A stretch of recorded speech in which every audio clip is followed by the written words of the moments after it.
From Hickman County tonight, we return to the aftermath of one of the most devastating blasts in Tennessee's recent history. Sheriff Chris Davis has confirmed what he calls 19 souls still unaccounted for, following the explosion that leveled the Accurate Energetic Systems facility in Bucksnort. This third update from the sheriff's office comes as recovery teams continue their slow, methodical work across a scene described as nothing less than total destruction. Tonight, we carry forward both the facts and the way of those words, 19 souls, and a community holding its breath for answers. We still do have 19 souls at this time that's unaccounted for. One of the reasons, as I discussed earlier, that we are slow in doing things is because we are trying to do that slow, methodical. Was there anybody here that wasn't here earlier as we discussed the crime scene part of this? Is this a crime scene? No. We only have one opportunity on situations like this that we can get information. Are we treating it as a crime scene? Yes. We have to explain things away, just like any other law enforcement agency does, just like any other situation does. We respond to a shooting, we respond to a homicide where there's death involved. We have to do that, and that's why we're being slow on this. We are also slow because we have not notified all the families. We are still reaching out to families. Sheriff Kraft and I have put together some teams of people, of our staff, that are actually trying to go and find the families of this situation and make sure that they get brought into the loop as soon as possible as to what may be going on with their loved one as well. We're trying. It's massive. It's a massive situation. As we discussed earlier, I don't want to be repetitive, but we're still trying to move forward. We just had a briefing on the site as to how we're going to be working. We're going to be doing some things through the night. I don't know if we'll actually be processing the actual location through the night, because there again we want to be very methodical in what we're doing, and we want to take time to put our best foot forward for our families. So, any questions? Sir, you met with the families a little bit ago, or somebody did.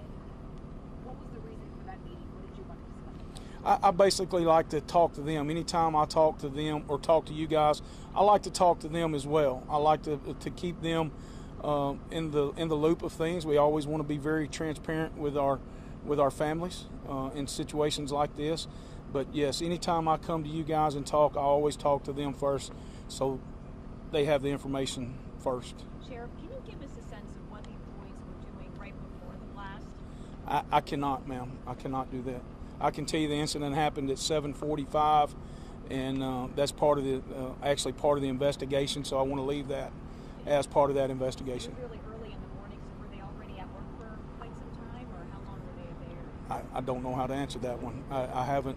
Again, and that's one of those questions that not only is it associated with the investigation, but we've been all day trying to establish what we have and getting the assets here on the scene that we have. And honestly, on our side of things, we're leaving that part to the investigative side. And I don't even know how.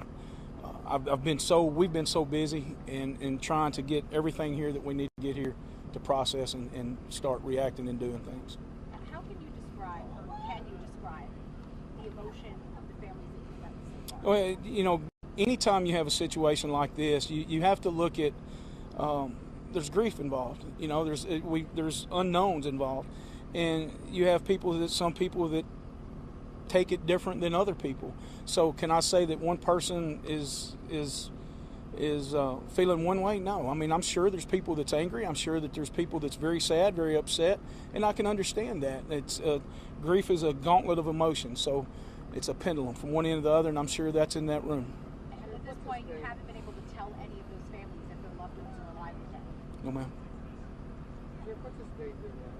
I mean, earlier I think you said you were upset. When you got here this morning to now, what's the state doing? Hell. You want me to be honest? Anytime we do something like this, that's just like I said in the flood. It's hell. But from the time we try to start seeing what we're seeing, putting things together, talking to families, talking to victims, talking to interviews, and arranging it, it's hell. It's hell on us. It's hell on everybody involved. Sheriff, Sheriff, at what point will this turn from a search to a recovery mission? You know, that's as I discussed that earlier. We always want the best. We're always wanting the best for our people. We always want to keep that hope alive. We always want to keep the good Lord in our hearts and trying to make prayers that we can find some people and recover them. So, can I tell you or give you a definite time period? No. We're going to make sure we exhaust every asset that we can before we have to do that, sir. Sheriff, I know. Yes, ma'am. We saw the AT&T truck come in. We all have been having issues with cell service. Has that been a problem for you guys? Absolutely. It's been one of the problems that we had. I knew that early on. It's why I talked about Commissioner Long earlier. We've had them come in and setting it up to help aid and assist with those communications as well. Sheriff, can you just explain the scope of this disaster? You mentioned it's massive. How kind of peel back the layers a little bit? I mean, what are we looking at on the ground? You're talking about probably a square. I want to say a half-mile square. That there's debris. We have located some debris off-site, and thank you for bringing that up. We also encourage anyone that's close to the area, if they have some kind of something that's not normal or there's something that they locate on their property, please give us a call.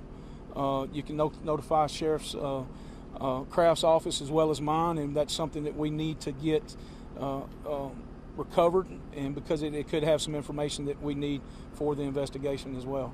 So thank you for that very much.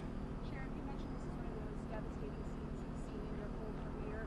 Do you anticipate being counseling for maybe some of the people who weren't at the scene, or for some of the employees that maybe will come back to these requests? Absolutely. The public safety network is I'm very near and dear with that organization. That's for law enforcement,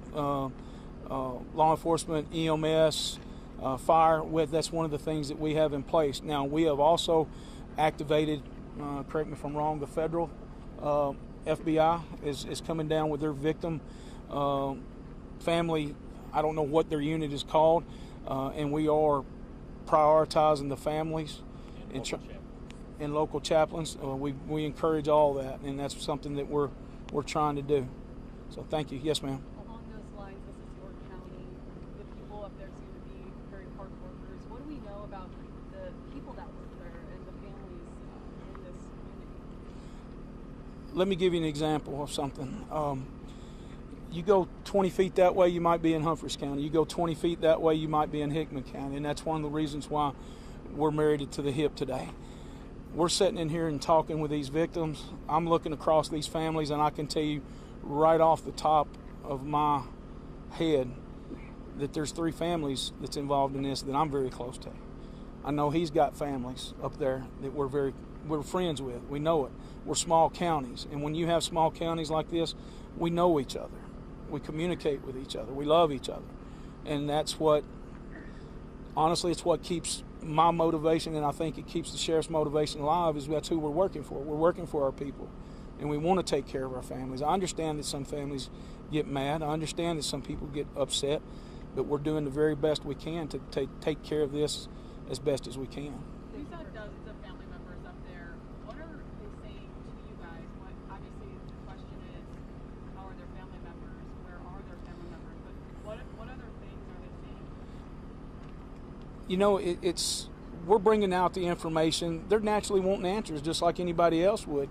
And I've also got to be very careful with what some of this is, because I don't want these other family members that we haven't been able to notify, and we're trying to keep all that together. We're trying to keep everybody's emotions intact as far as understand the upset. It's going to be that gauntlet of emotion that I discussed earlier. So we're still a search and rescue then? Yeah, we're still searching the property. Yes, ma'am. We've got people that's going through that property as we speak still. Well, Sheriff, how do you go about finding out these 19 souls that you're searching for? How do you go about IDing and finding out who was in that building? What's that process like? Well, we're working very closely with Accurate Energetic. We're working very closely with them. We also have TBI that's bringing some equipment and some staff with them that's going to help us expedite that, and that we're breaking off and starting to talk to families different individually to help aid and assist us moving forward. Sheriff, you mentioned debris. Can you talk a little bit more about what exactly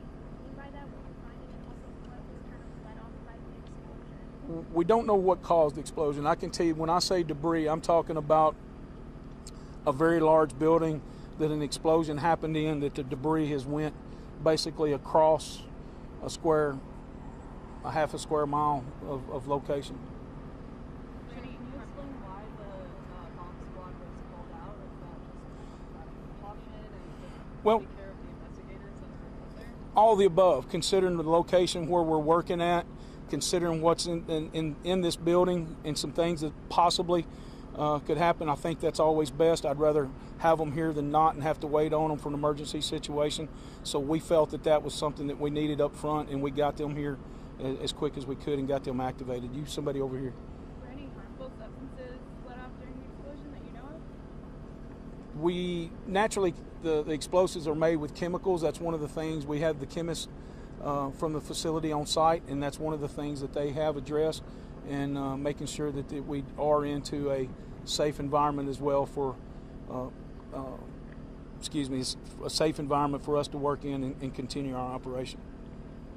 Last question. Sheriff, there are folks who live just down the road. Are you going to have them take any precautions as well? People who live nearby, how? I couldn't hear you. Please say that again. There are people who live nearby here within a couple miles who heard the explosion, felt the explosion. Should they be taking any additional precautions? Is there anything they should be worried about besides looking for this debris? I don't feel so. I don't feel that they need to take any precautions at this time. This was a massive enough explosion that I can tell you that folks in Waverly felt and heard this explosion. I know Sheriff Crafton has been getting some reports from over in his area of how far away that things did happen and will happen. I know I said last question, but I think somebody over here I saw out of the corner of my eye may have had a question. All right. I appreciate y'all very much. Thank you. Thank you for your kindness, and I please ask that you keep these families in your prayers. And I'd like to ask you to, if we put the stories out there, and when you make something, please say something in addressing that we're asking for the prayers for these families. Tonight we are going to conclude media. We will restart in the morning. We're still trying to figure out at what level our operation can be through the night. I know we are going to have people through the night. We are going to be set up through the night. I just don't know how in depth we'll be able to operate through the night. So with that said, we will meet back tomorrow. Please reach out to our PIO. I think I said that right, Ms. Gray Collier, and she will help you with any times or questions and help us get things completed and done. All right. Any other questions? Do you know about what time in the morning? We've got it. We're going to get command. We'll get a debrief or a briefing going in the morning, and we'll be able to put that out there. Thank you, Sheriff. Thank y'all very much. That's the latest from Time Scape News. We're live. We're watching. We thank you. Subscribe, like, share, and ring the bell so you don't miss what breaks next. Stay with us. We appreciate you. And as always, be safe.